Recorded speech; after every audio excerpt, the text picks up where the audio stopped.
Good afternoon. A couple things at the top before we turn to your questions. First, reflecting the United States' solidarity with India as it battles a new wave of COVID-19 cases, the United States is delivering supplies worth more than $100 million in the coming days to provide urgent relief to our partners in India.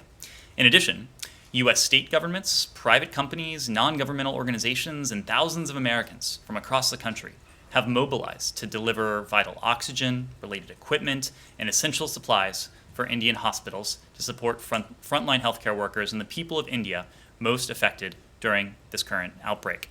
U.S. government flights will start arriving in India tonight, and they will continue into next week.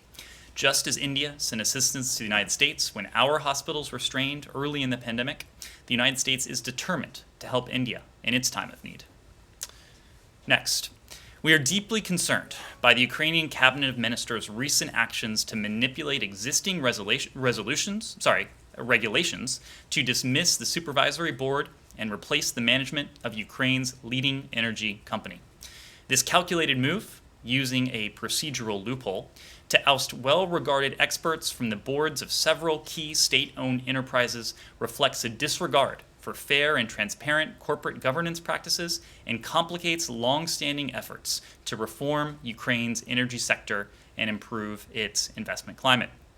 Unfortunately, these actions are just the latest example of ignoring best practices and putting Ukraine's hard-fought economic progress at risk. We will continue to support Ukraine in strengthening its institutions, including advancing democratic institutions and corporate governance reforms, but Ukraine's leaders must do their part as well. So with that, happy to turn to your questions. Thanks. Before we turn to India for a second, I just wanted, did you get an answer? I asked you on, I think it was Monday, about the vote at the UN on the Iran's election to the Commission on Status of Women. Did you get an answer on how you voted? So what I can say, Matt, is that the unopposed candidacies of countries that engage in torture, in abuse, violations of human rights, and due process, it was a troubling feature of this election, the election that you referred to. That's precisely why the United States called for the vote on the Commission on the Status of Women, specifically to allow countries to register their opposition. The United States supports candidates in the UN system that seek to contribute positively to its work and mission and reinforce the foundational values of the UN system, including human rights. And that's precisely why we have re-engaged with the UN, re-engaged with its human rights body, and will continue to do that throughout the UN system. So you voted against them? It was a private vote, but we called the vote specifically to allow countries to register their concern. Okay, it was a private vote. Well, what do you think? Is it appropriate for them to be on this commission, this council? Well, I would point you to what I just said. It is a troubling feature when countries run unopposed, countries that have. I'm talking about Iran specifically. Well, in this case, have an issue with them being on this commission? In this case, I think that Iran would qualify for much of what I just said. Countries that have very troubling records, deeply disturbing records. But you said you didn't say that it was troubling for them to be on it. You said it was a troubling feature for these kinds of countries to run unopposed. Well, and it's precisely why we called this vote, so countries could register their concern. Is it safe to say, would someone be wrong in writing that the U.S. thinks it's a bad idea for Iran to be on this commission? With a commission like this, we think that members should reflect the values underlying the commission. And Iran does. All right, I'll drop it there. On India. Yes. In addition to this aid, you guys put out this new travel alert today, which mentioned the authorized departure for families of U.S. government personnel at the embassy and the 4 consulates. I'm just curious, is this by popular demand, or were there people, and I know you don't want to get into numbers or anything, but were people wanting to leave and have people left already as far under the authorized departure? Well, thanks for that question, and I think it's important to speak for just a moment about what this was and importantly what this was not.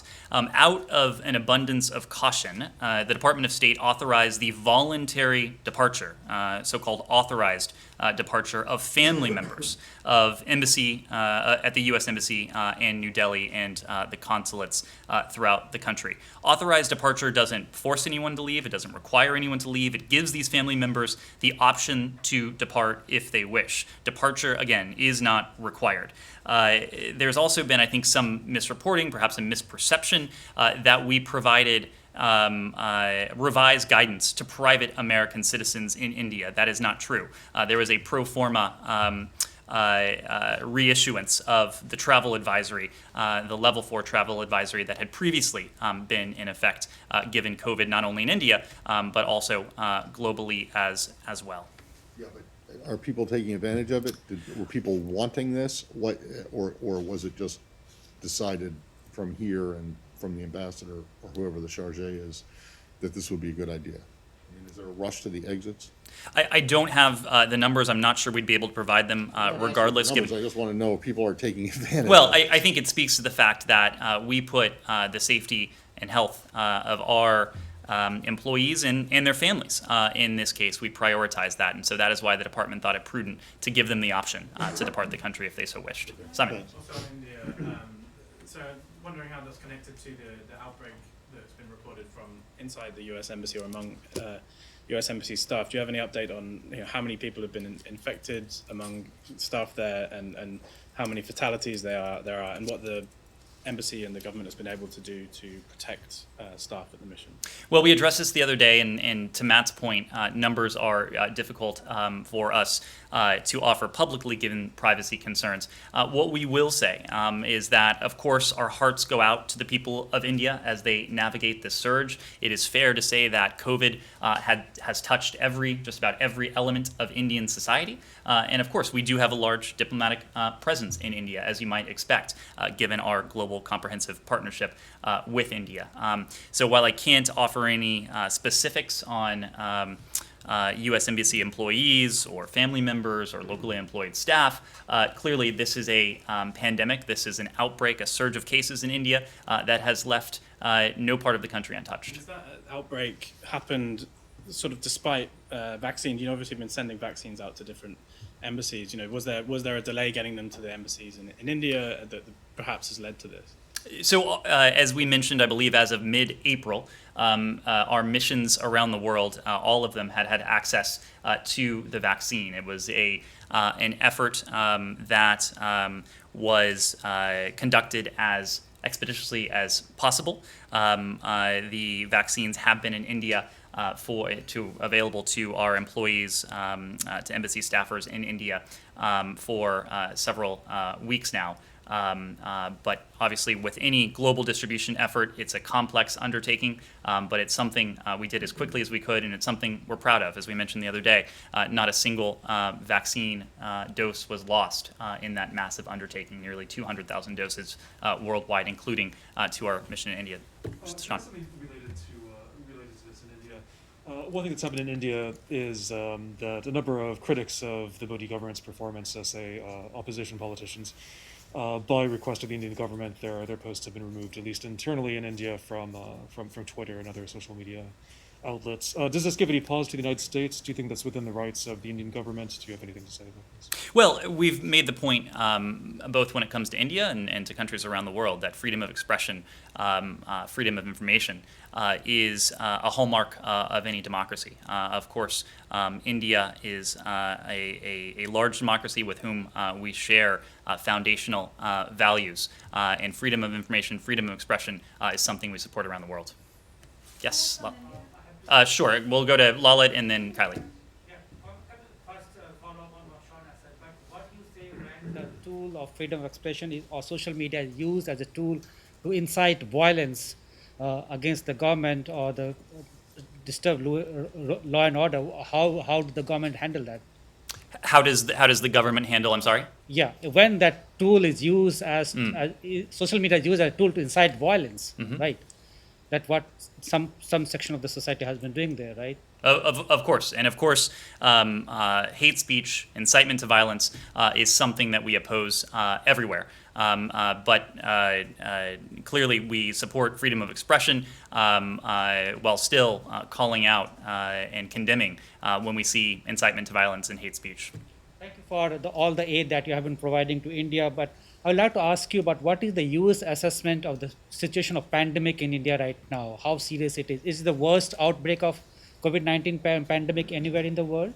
Well, I would be hesitant to offer a sweeping judgment like that. I think you can look at any number of metrics. And of course, if you look at the case count, the daily case count, of course, you see a case count that is very concerning. And you see an epidemic that just about by any metric is incredibly concerning. And that is why the U.S. government has been engaged, deeply engaged in supporting the Indian government. As I mentioned the other day, even since the start of this outbreak, prior to the recent assistance that we just announced, the United States had delivered some $19 million in support to India's public health system. Of course, we have spoken to a great deal more in recent days, not only from the U.S. government, from the State Department, from USAID, from CDC, but also we have undertaken an effort to galvanize the private sector.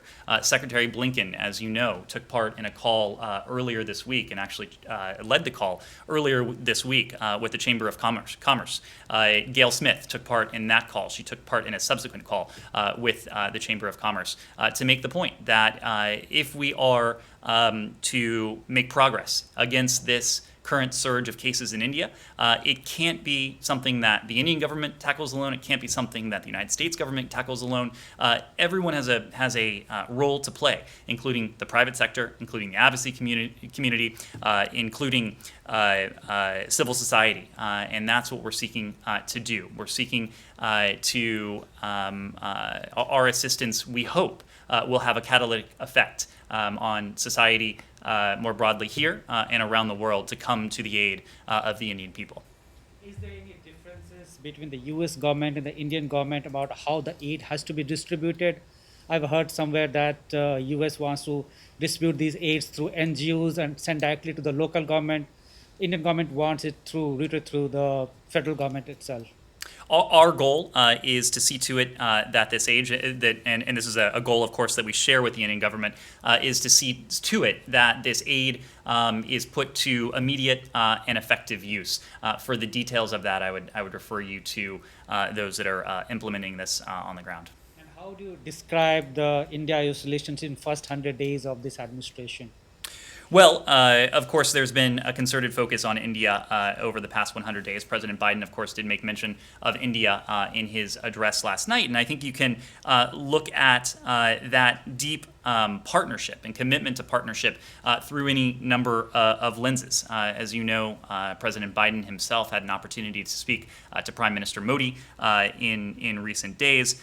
Secretary Blinken has engaged with his foreign minister counterpart, Jai Shankar, several times as well. There have been several high-level delegations. Secretary Kerry was in India not all that long ago to discuss climate. Secretary Austin, the Secretary of Defense, was in India not all that long ago to discuss elements of our security cooperation. We have engaged with India in the multilateral context as well through the Quad, both at the ministerial level and for the first time ever at the leader level. I've mentioned our climate cooperation, but also our health cooperation. And this was something that predates the pandemic, but it is something that intensified with the onset of the pandemic and intensified even further with the uptick in cases, the very concerning uptick in cases that we've seen in India in recent days. So I think it is engagement that reflects our global comprehensive partnership.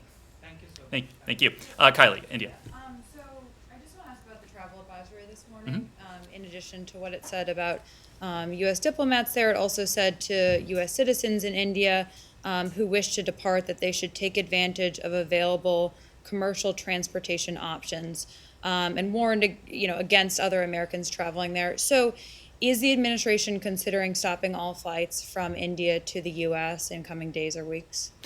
So the travel advisory, and you know this, I think we discussed this in a recent briefing. But as you know, the State Department recently adopted the CDC framework when it comes to our travel advisories, and so that's why many countries, I believe 80% of countries around the world, are now at level 4 travel advisories. It is a consequence of of the State Department adopting that uniform approach that the CDC uses. So when it comes to our guidance to Americans in India, that did not change. What did change was the ability of American family members to depart India on a voluntary basis should they choose to do so. My understanding is that commercial travel continues, commercial flights continue to take off and land in India. When it comes to any travel restrictions, as you know, that is something that is determined in close coordination and under the advice of public health professionals at CDC and HHS.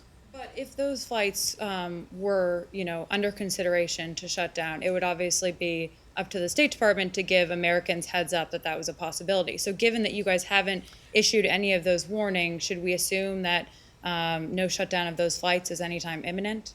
Again, that's not for me to speak to. I wouldn't read anything beyond, read anything into the updated travel advisory that you saw today. Again, my understanding is that those commercial flights continue to take off and land. Any changes to entry requirements or restrictions would be dictated by public health and in coordination with medical professionals and CDC. And the State Department would give Americans heads up, well in advance of that.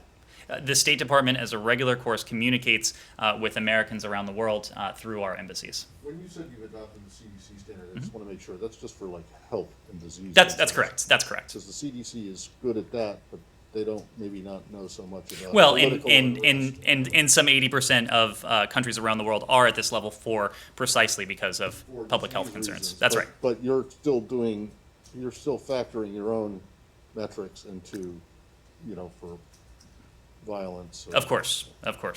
Yes. Follow-up on it here. Do you know when the CDC is sending its team of officials to the U.S. Embassy in Delhi? As quickly as possible, as soon as possible, I should say. The CDC team was mentioned in the White House fact sheet. As you know, I know they will be engaging as quickly as possible, but I'd have to refer you to the CDC for specific details. Yes. Thank you, sir. My name is Nazira Azim Karim. I'm Afghan independent journalist. As you know, sir, nowadays Afghanistan is a sensitive time. Afghan women, they are very worried, although they have a lot of achievement. This is a few examples that I brought with myself, and they are really, really under bad situation psychologically. Can you give me some details, short information that what will be their situation in future? They are really worried about their future. And also Istanbul Conference for Peace Process, as you know, Taliban postponed it. And it looked that Taliban is more powerful now. Istanbul Conference will take place or not?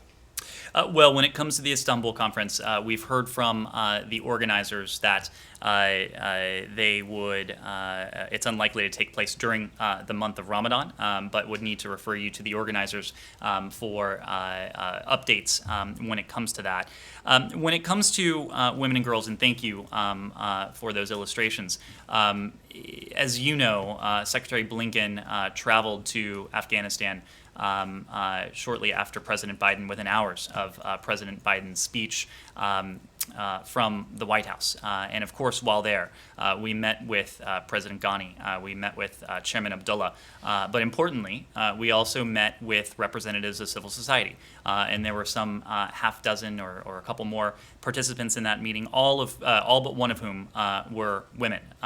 Women who had been at the front lines of the gains that the Afghan people, the hard-won gains, I should say, that the Afghan people have achieved over the past 20 years. And Secretary Blinken determined that it was especially important for him to not only to go to Afghanistan, but to meet with representatives of civil society and with Afghan women, precisely to send the signal that even as we withdraw militarily from Afghanistan, our partnership with the people of Afghanistan will endure. We have made clear that any country that seeks international legitimacy, that wishes not to be a pariah, needs to respect women and girls, and that includes any future government in Afghanistan. The United States will continue to provide support through the Department of State, through USAID, for the important programs that have supported many of, again, the hard-won gains of Afghanistan's women and girls over the past 20 years. As you know, we are continuing to have a diplomatic presence on the ground in Afghanistan. That's especially important as an element of that enduring partnership with the people of Afghanistan going forward. Thank you. Yes? Oh, sorry, I didn't see who it was. Yes. There's news today that the U.S. troops are beginning to withdraw. I wonder if you can describe the situation at the embassy. Has the drawdown there begun? So I would need to refer you to the Department of Defense to speak to the drawdown of troops. But the broad point is that, and President Biden laid this out in his speech, that the only military presence that will remain in Afghanistan is the very limited presence required to protect our embassy. And that's important for the reason I was just discussing. Even as we disengage militarily from 20 years of military involvement in Afghanistan, our presence on the ground will remain through our embassy, through our civilian representatives, including our diplomats. As you know, there was an announcement earlier this week that we will be relocating some personnel from Kabul. These are personnel who can do their jobs elsewhere. It is a repositioning of personnel that will allow us to place them elsewhere, and also to bring in additional personnel who will be able to help manage the drawdown and the implications that has for our embassy presence, and for those who will be able to help be the conduits, the diplomatic conduits to the government and the people of Afghanistan going forward. As we mentioned, this was a drawdown order that affects only a relatively small number of diplomats who are based at our embassy in Kabul. Yes. Thank you. It's 100 days into this administration, and among ambassadorial appointments, only a handful has been nominated, and none from the larger missions, I guess, with the exception of the UN. Why is the process going so slowly, and does that create a void or a vacuum in your stated efforts to repair the damage, the diplomatic damage of the last 4 years? Well, I make a couple points. As you know, there have been 11 ambassadors put forward, 9 career ambassadors, 2 political ambassadors. Those 2 political ambassadors being Ambassador Linda Thomas-Greenfield at our mission to the UN, and Chris Liu, who would hold another position at our mission to the UN. But even for those posts that do not yet have a nominee, we are incredibly fortunate to have career women and men at the Department of State serving in the function and the capacity of chargé. We have, in the course of our travels already, Secretary Blinken has had an opportunity to meet with those individuals, all of whom are, again, career professionals who have years, if not in most cases decades, of experience in the Department of State. So it's not that there is a leadership vacuum anywhere in the world here, not here at Maine State, not anywhere around the world. And those chargés will continue until they, in some cases, have a confirmed ambassador in place to serve and to serve exceptionally well. Any reason, though, for the slowness of the process? Well, it's as you know, this is a process that is handled by the White House, by the Presidential Personnel Office. It's an office that not only oversees nominations for ambassadors here at the Department of State, but appointees and nominees throughout the executive branch. So they clearly have a lot of work. As we said before, the White House has put forward nearly a dozen nominees for ambassadorial positions. That's in addition to the nominees that have been put forward for other positions here at State, including Assistant Secretary and Undersecretary positions as well. So there's been good progress that we've already seen, and I expect you'll be hearing more from President Biden and from the White House when it comes to personnel announcements going forward.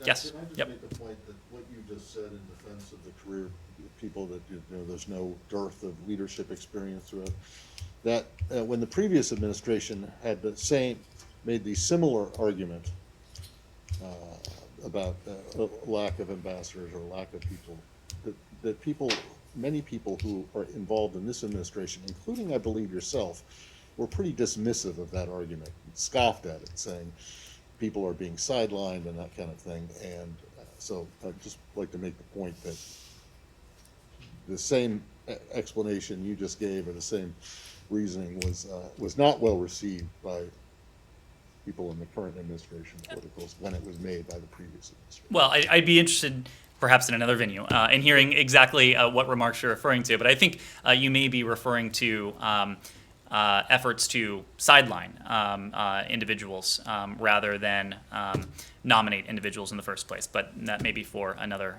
venue. Yes. Thank you. I have a couple of questions, but I would start by Iran. A team of U.S. officials is traveling to the Middle East this week for talks with U.S. allies there. Can you share any information on who from State Departments would participate in those talks? What are the main stops of the U.S. delegation? And is that part of paving the ground from now for a potential deal with Iran that would come within weeks, as predicted by the Israeli ambassador here in Washington? Well, we don't have details to share at this point. What I can confirm, however, is that a senior interagency delegation will be traveling over the coming week to discuss a number of important matters related to U.S. national security and ongoing efforts to de-escalate tensions in the Middle East. I suppose I would hasten to add that this delegation is not focused on any one issue, certainly not focused just on Iran and anything that may emanate from the ongoing discussions in Vienna. When it comes to those discussions in Vienna, I would use this as an opportunity to make the point that we are now in the third round of what promises to be a multi-round exercise.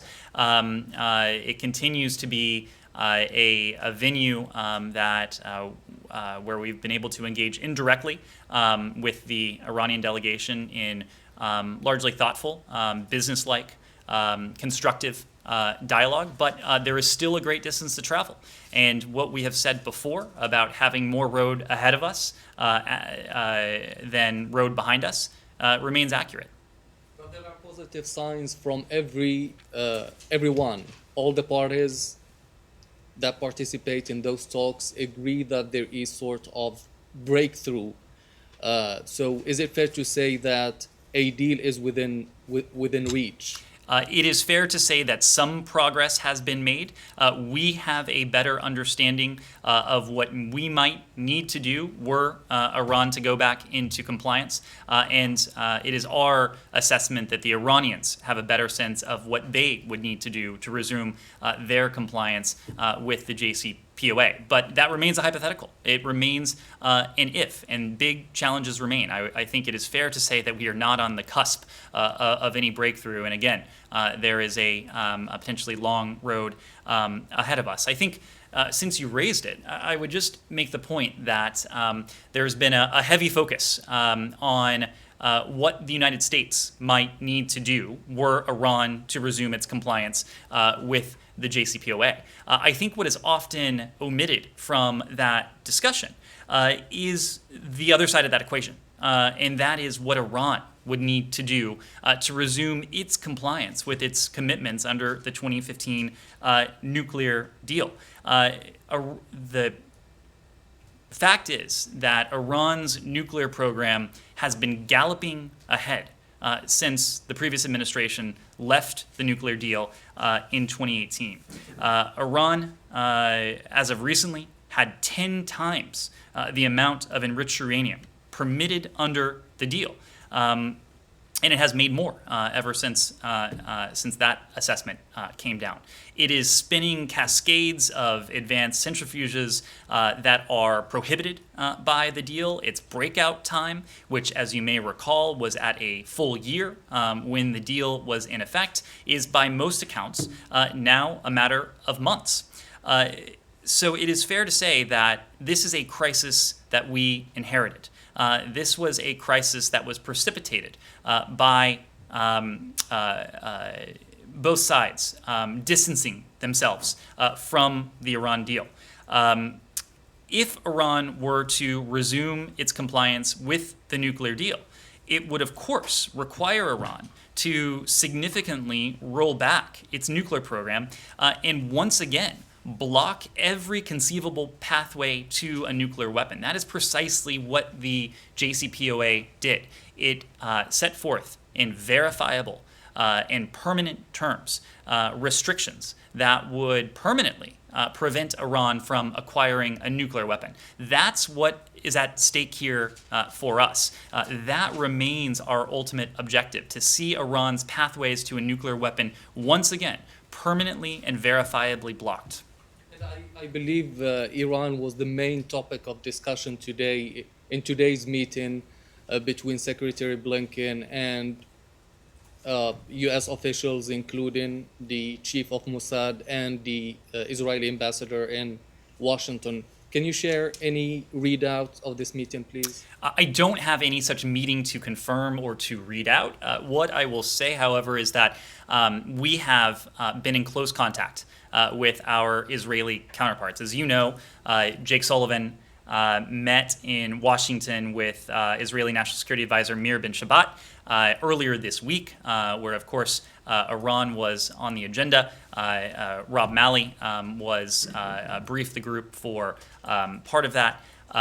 We have, as you heard from State Department officials, updated our Israeli counterparts before every round of negotiations, after every round of negotiations, and we've been consulting with them during these negotiations as well. So we have conducted ourselves with a great deal of transparency, knowing that the United States and Israel share a common interest here, of course, and that is seeing to it, again, as I said before, that Iran is verifiably and permanently prevented from acquiring a nuclear weapon.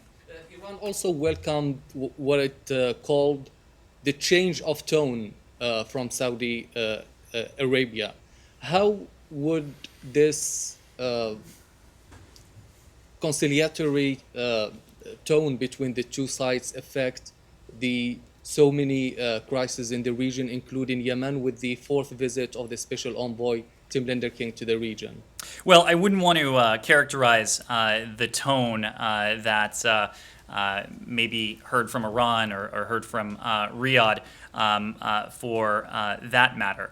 But since you raised it, as you heard from us last night, Special Envoy Linder-King is, as of today, in Saudi Arabia. He'll also travel to Oman on this trip. He's meeting with senior government officials and is always working closely with the UN Special Envoy Martin Griffiths as part of this. His discussions are focused on ensuring the regular and unimpeded delivery of commodities and humanitarian assistance throughout Yemen, and of course promoting that lasting ceasefire and advancing that political process that we've invested in since the earliest days, earliest hours even of this administration. And lastly, the Iraqi news agency quoted the Iraqi oil minister Ihsan Abdel Jabbar as saying that his country intends to import gas from Syria without giving details, but he was speaking after meeting with his Syrian counterpart. I'm wondering if you are aware of those reports and if such move would violate the U.S. sanctions on al-Assad regime. We'll see if we can get you a response there. Sean? Just in the past few hours, Palestinian Authority President Abbas saying that Palestinian elections can go ahead if there's voting in Jerusalem, in East Jerusalem. Does the U.S. have any position on, first of all, on voting in Jerusalem, whether that should go ahead again this time, and whether the Palestinian election should be held on schedule? We do have an opinion. It's our opinion, as we have always said, that the exercise of democratic elections is a matter for the Palestinian people and for the Palestinian leadership to determine. What about the vote in Sounds like you Jerusalem? don't have an opinion at all. Well, no, it is actually an affirmative position. We believe in an inclusive political And process. That's what the Bush administration said when there was an election in Gaza. And So look how that happened. it So, continues to be our position that democratic elections are a matter for the people and the Palestinian leadership to determine. By the way, that happens to be our position on elections around the world. We never dictate when it comes to elections, when it comes to the outcome of elections. I'm sorry? So it's okay if the election isn't democratic too? Free and fair When is. it comes to democratic elections, we think it's up to the people. I mean, shouldn't they always be democratic? I, How about voting in Jerusalem? Sorry. If the Palestinian leadership Mm-hmm. decides it wants to hold elections in Jerusalem, they should be allowed, it should happen, is what you're saying, or no? it is a matter for the Palestinian leadership and the Palestinian people to decide. Decide, and if they want it, they should have it. Not Israel. It's not up to the Yeah. Israelis. It is a matter for the Palestinian people and leadership to decide on the exercise of democratic elections. And Israel should not interfere. It is a matter for the Palestinian people and leadership. Yes. One more question about Afghanistan. There is a expert talk that Taliban still have relationship with Al Qaeda. If they don't disconnect their relationship, what will be the U.S. reaction to the Taliban? And also, based off your opinion, United States win the war in Afghanistan or lost the war? I'm sorry, I didn't catch the last part of your question. United States winners, or they lost war in Afghanistan, or still war Oh, continuing? did we win or did we lose the war in Afghanistan? Yes. So the point that I think is critically important to understanding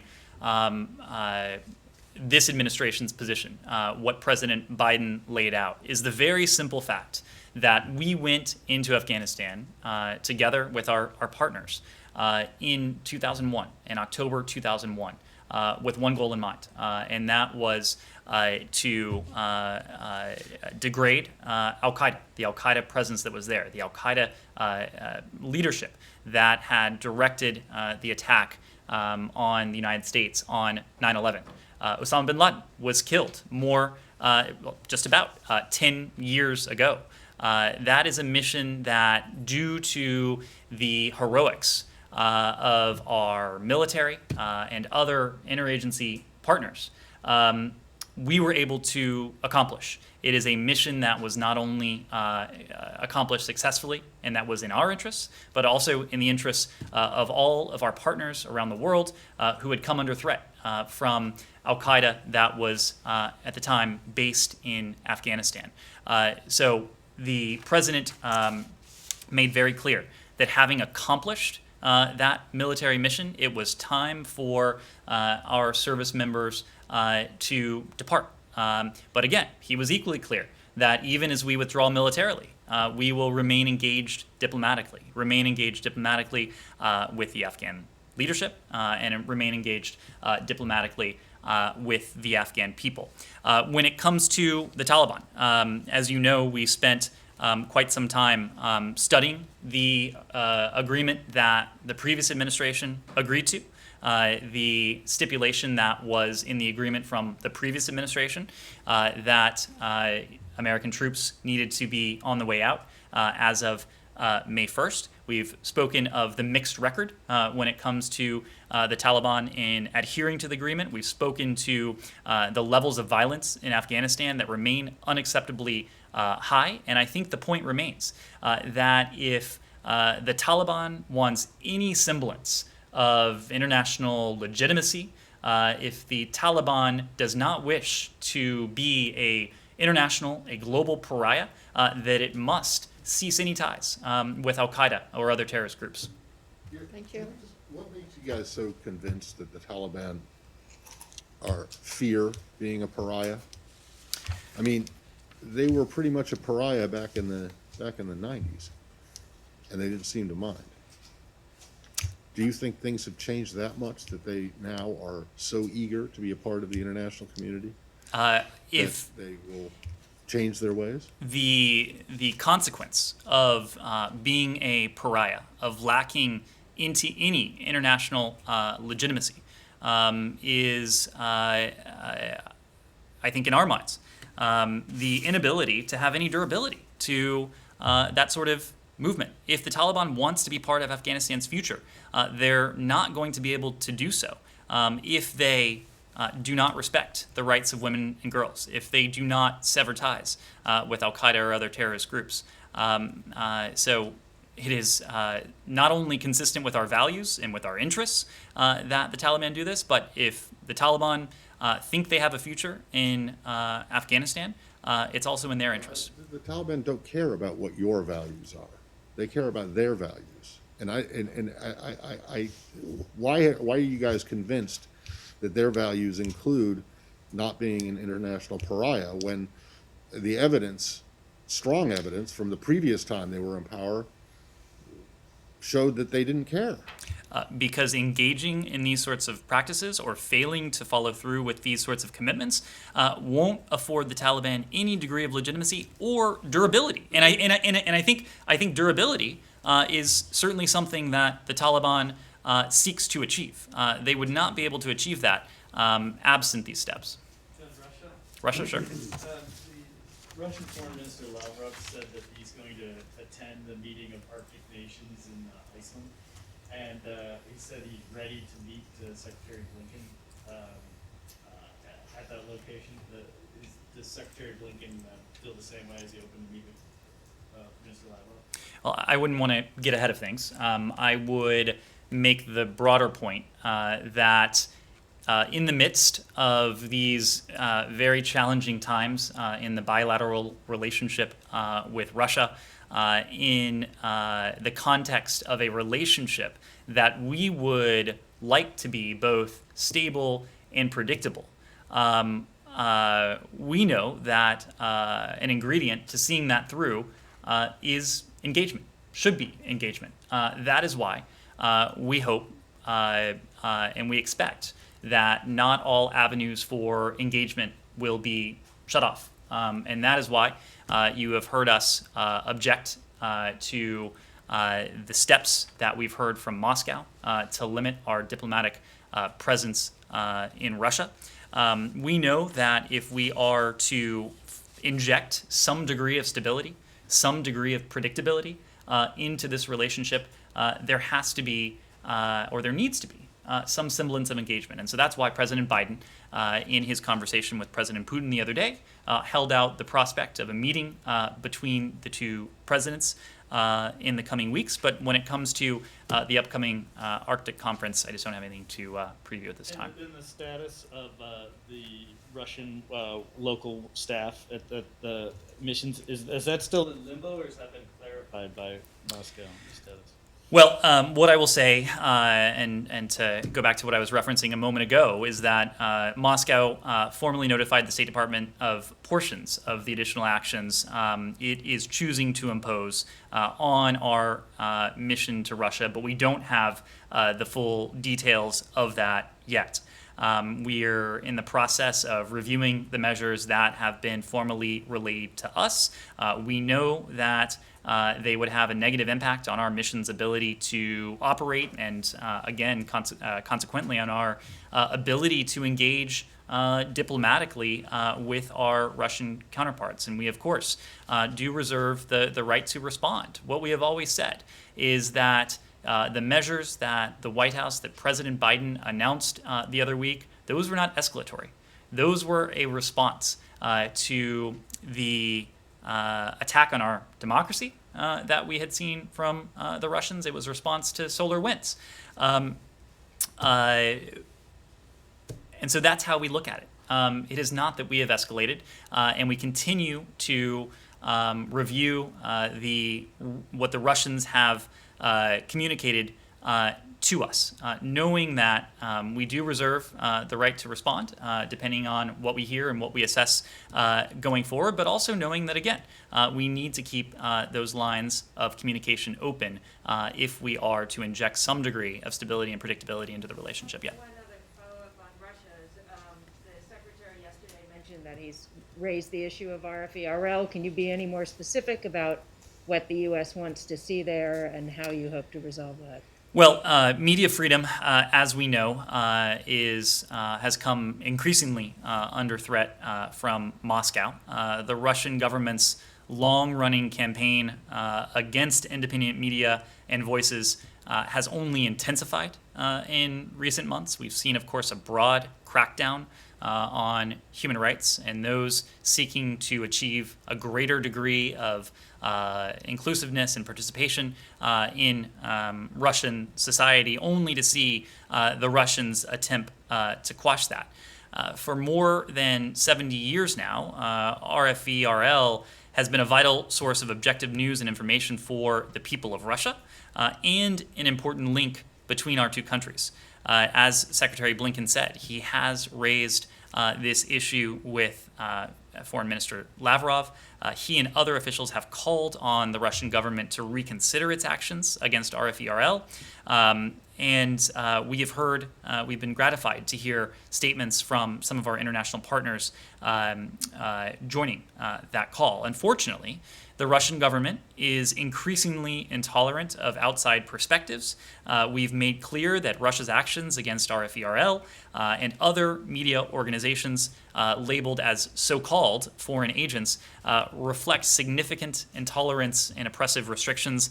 We'll continue to raise this case, the case of RFE/RL, freedom of expression within Russia more broadly, and human rights more broadly as well with our Russian counterparts. Should the Russian government continue to move to forcibly shut down RFE/RL, we will respond. Yep, Sean. Different topic. Haiti. This week, Chairman Meeks wrote a letter saying, basically quite critical of policy currently on Haiti.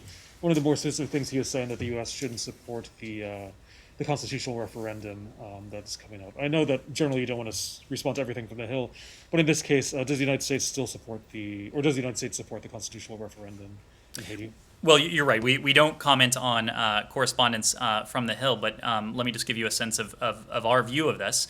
And that is that holding overdue elections are the democratic means to end Haiti's irregular and prolonged rule by decree and to restore the legislature's role in Haitian democracy.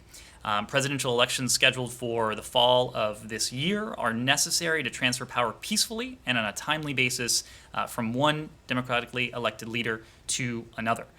We have repeatedly stated that constitutional reform is for the Haitian people to decide.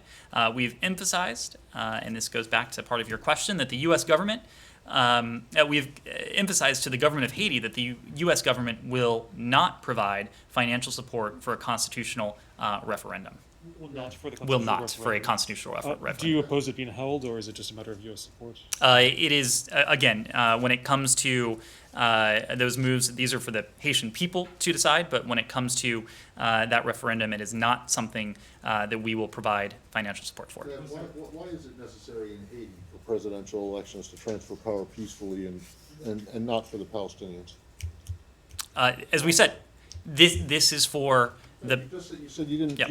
You said that that's up to the Palestinian people. Well, in Haiti, you say that these are necessary. Why aren't elections for the Palestinians necessary? We are talking about the timing of the Palestinian elections. That is for. Talking about the timing. Have been talking about the timing of the Haitian elections. This is written into. This would be consistent with what is called for in Haiti. I haven't had an election in 15 years. I don't think you can compare two countries. In some cases, we're going to have apples and oranges. But you made a blanket statement that elections are up to the people. But there are also key differences between the contexts in Haiti and with the Palestinian Authority. I saw one final question. Yes. Yes, on Syria, what would the U.S. government do in order to revive the political process in order to counter the fact that President Assad may be in the power for another 7 years? And would the U.S. consider nominating special envoy to lead those efforts? Well, I don't have any personnel announcements to preview at this time. What I would say is that per UN Security Council Resolution 2254, steps should be taken towards convening of free and fair elections, very importantly, pursuant to a new constitution administered under the supervision of the UN, in which all Syrians, including internally displaced Syrians, refugees, and the diaspora might be able to participate. We believe that stability in Syria and the greater region is best served through a political process that produces peaceful outcomes in Syria. We are committed to working with allies, partners, and the UN to ensure that a durable political solution remains within reach. Even as we do that, we are also doing everything we can, and you heard from Secretary Blinken himself, to provide humanitarian relief to the people of Syria who have suffered so immensely under the brutal repression, the brutality of Bashar al-Assad. We've spoken to our commitments to the tune of hundreds of millions of dollars, not only providing that aid, but also seeking to provide humanitarian access to ensure that that aid can reach those most vulnerable and those in need. We have done that in the face of resistance, including within the UN Security Council. We continue to work on this issue, just knowing how vitally important it is to the well-being of the Syrian people. Thank you very much, everyone. Thank you.